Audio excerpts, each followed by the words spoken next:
contre les médicaments génériques Teva. Teva, firme israélienne. Et je vous demande, c'est très important de relayer cette campagne, parce qu'elle est importante, parce que beaucoup de gens ne savent pas que Teva est une marque israélienne et laissent les pharmaciens qui ont un contrat Teva, ce qui n'est pas le cas de tous les pharmaciens, mais quand même à peu près un tiers des pharmaciens en France ont passé des contrats avec Teva et donc vous vendent alors que vous n'êtes pas du tout obligé de l'accepter, que vous pouvez demander, refuser les médicaments Teva et demander d'autres médicaments équivalents à la place que le pharmacien est obligé de vous fournir. Nous allons lancer une très grande campagne parce qu'il est particulièrement odieux de vouloir nous soigner et faire des profits avec des médicaments pendant qu'on refuse ces médicaments à la population de Gaza, pendant qu'on tue des Palestiniens, pendant qu'on les empêche de circuler, pendant que des femmes sont obligées d'accoucher au checkpoint et de donner parfois naissance à des enfants morts. Eh bien, quand on en est à cette situation, avec les gens de Gaza qui meurent de cancer, qui meurent de maladies qu'ils ne peuvent pas soigner à l'intérieur sans les traitements nécessaires à cause du blocus, eh bien, il n'est pas question que l'on vienne faire du fric en nous vendant des médicaments israéliens. Donc, je le dis, Teva est une marque israélienne, le mot Teva, T-E-V-A, est marqué sur toutes les boîtes de médicaments, on ne peut pas l'ignorer, donc on ne laisse pas le pharmacien mettre dans un sac plastique n'importe quoi et on repart avec et on s'aperçoit chez soi une fois rentré qu'on a donné de l'argent pour ces criminels de guerre. Je crois qu'il y a une grande campagne qui va être lancée, une grande campagne d'information et de sensibilisation, parce que j'ai vu dans plusieurs endroits des gens qui soutiennent la cause palestinienne et qui par ignorance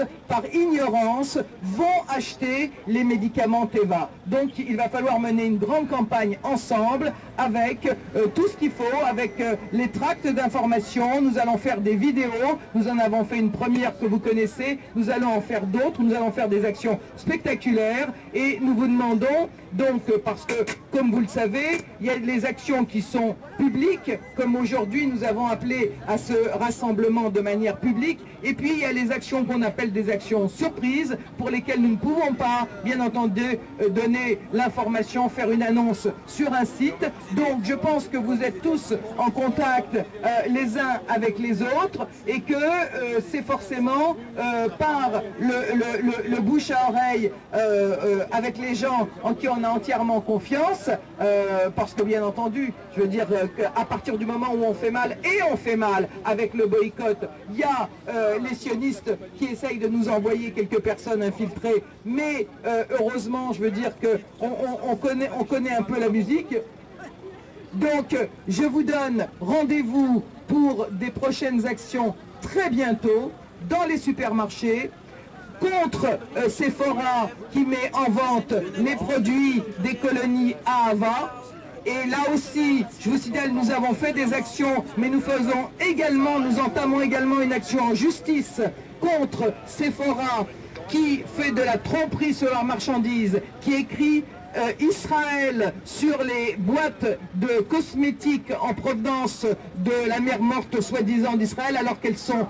fabriquées, que ces cosmétiques sont fabriqués dans la colonie de Mitzpeh Shalem en Cisjordanie, donc dans les territoires palestiniens, et que même si le gouvernement aujourd'hui ferme les yeux sur tout ce trafic totalement illégal, totalement illicite, nous allons contraindre, comme l'ont fait les Allemands avec Soda Club, nous allons contraindre la justice à prendre des mesures contre ces criminels de guerre qui veulent nous vendre des produits des territoires palestiniens. Voilà, je vous remercie. On va partir au métro Alma Marceau. Alors, je dis bien que nous sommes obligés de prendre, je voudrais quand même dire juste un petit mot, c'est que si nous sommes obligés de prendre tant de précautions, c'est parce que la France, aujourd'hui, n'a toujours pas accepté de dissoudre les ligues fascistes de la Ligue de défense juive et du Bétard, qui continuent en toute impunité à agresser agresser des gens, donc il y a ensuite